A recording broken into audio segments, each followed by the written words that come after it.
after 10 years and however many films, the DC Extended Universe is over. And it ends with a whimper, because Aquaman and the Lost Kingdom was a very, very, very meh movie. First things first, we famously had the Johnny Depp and Amber Heard trial like last year, which really soured people on Amber Heard. And you can see the effects of that in this movie, because I'm pretty sure Amber Heard was like, they were contractually obligated to have her in the movie, but they do their damnedest to make sure she's barely in it. Like, I think you could probably count the number of words she says in this movie on two hands. I don't even think it reaches double-digit words that she says. She got the Rose Tico in Rise of Skywalker treatment, which is kind of wild because, like, in the movie, like, she and Aquaman are married now and have a kid, but, like, most of the scenes with the kid, it's like Aquaman is dealing with the kid, or, like, Aquaman's dad is, like, babysitting the kid, and, like, for the most part, we just don't see Amber Heard's character at all,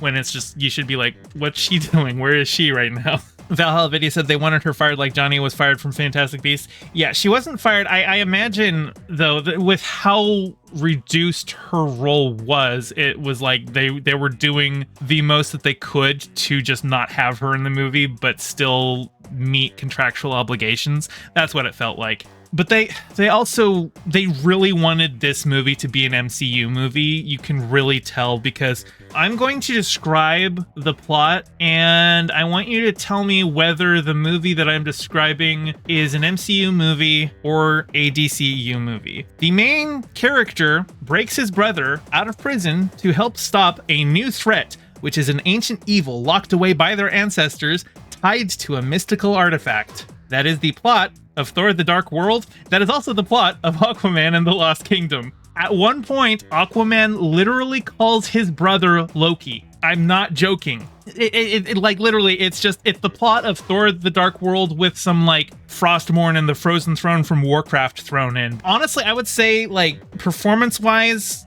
Jason Momoa really wears out his welcome. Like, the irreverent bro-ness of his character just wears really thin. But I actually did like Patrick Wilson's role as Orm, his brother, who was the villain of the first movie, because, you know, they set the whole thing up as kind of a redemption arc for his character, but they also just kind of present him as never, like, being that bad a guy. He seems a little put upon to have been even broken out, and he's annoyed at having to deal with Aquaman, but he doesn't, like, seem to have any moments where he's, like, double crossing them, or, you know, seeking moments of ambition or anything like that. Like, he literally is just like, I want to go back to prison to, you know, maintain the peace between this one nation of the ocean and Atlantis, because part of their agreement of them not going to war with us is I would be in prison with them, and you're the king of Atlantis and you just broke me out.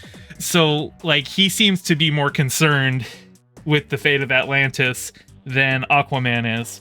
There's a moment where, like, probably about halfway through the movie where you, like, actually forget that Aquaman has a kid, because they start the movie with him doing dad things with his kid and stuff like that, and he has a moment early on where he sees his kid talking to a bunch of goldfish in their fish tank, and he's like, oh, got this whole bond. And I think that's like the last scene with him and his kid for over an hour. And then they realize that Black Manta, who's the villain of this one, who has found the black trident that has corrupted his mind and is leading him to this frozen prison where this evil undersea empire had been locked away, and, like, their evil king has been entombed in ice, and the only way to break the spell is to use the blood of the royal line of Atlantis.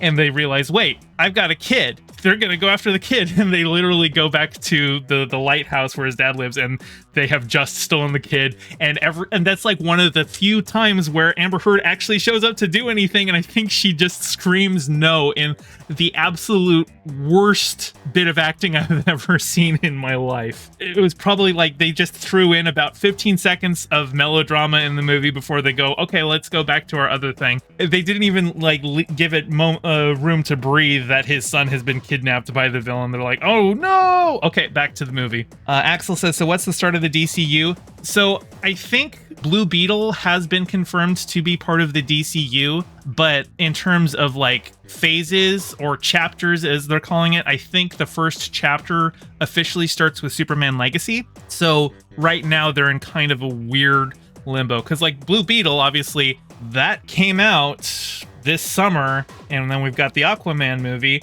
And then like also I think James Gunn intends for Peacemaker to be part of the DCU, which was a spin-off of the Suicide Squad, which was a sequel to Suicide Squad. So like, I don't know, is Harley Quinn still gonna... It's one of those things where it's really hard to say what all exactly counts. I do know that like, because James Gunn said that once they have like the whole DCU thing, anything that's not in that continuity is going to be clearly labeled as an Elseworlds project, but they haven't started doing that yet, so I have no idea. Axel T says, so the past 10 years have been pointless.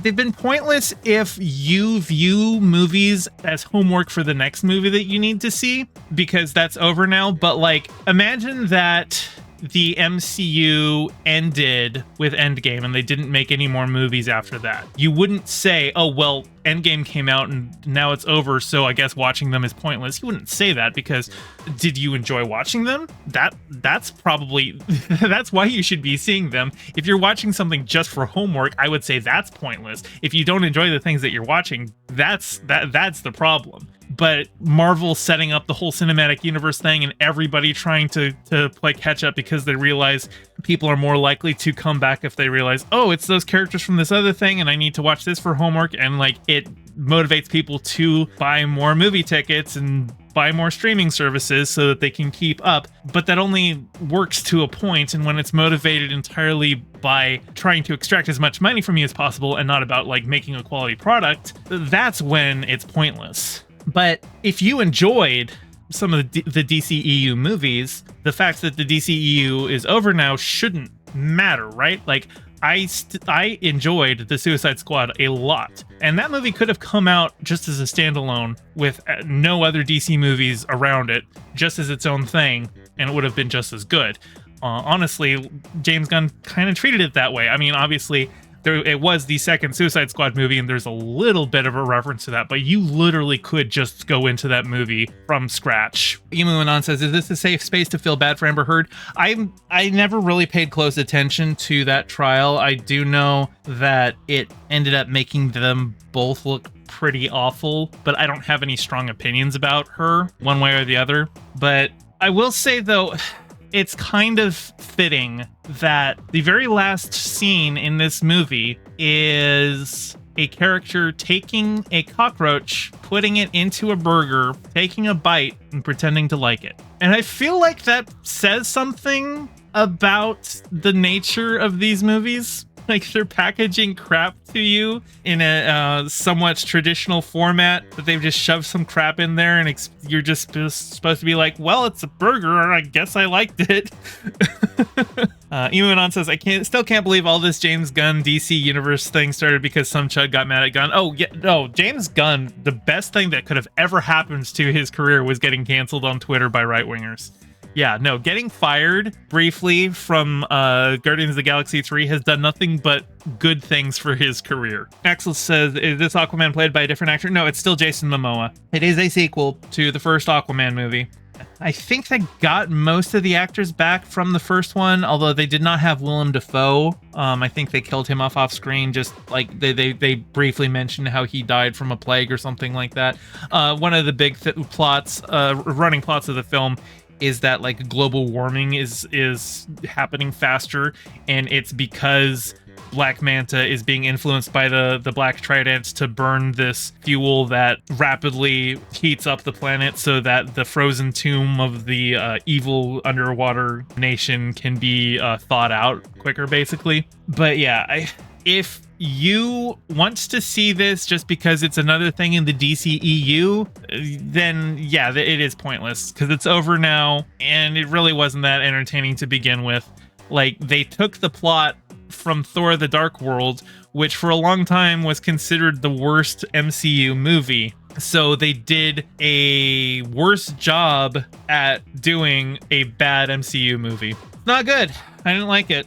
Hey, thanks for watching. Your view means a lot. Don't forget to toss me a like and subscribe and ring the bell. I stream Mondays and Fridays at 5 p.m. Pacific and Sundays at 2 p.m., so catch me live and join in on the convo. You can find all my socials in the description below, and thank you to all my patrons, with a very special shout out to my Whale Shark tier patron Ryan D and my Anemone friend tier patron Pistol Cakes. Your support means the world.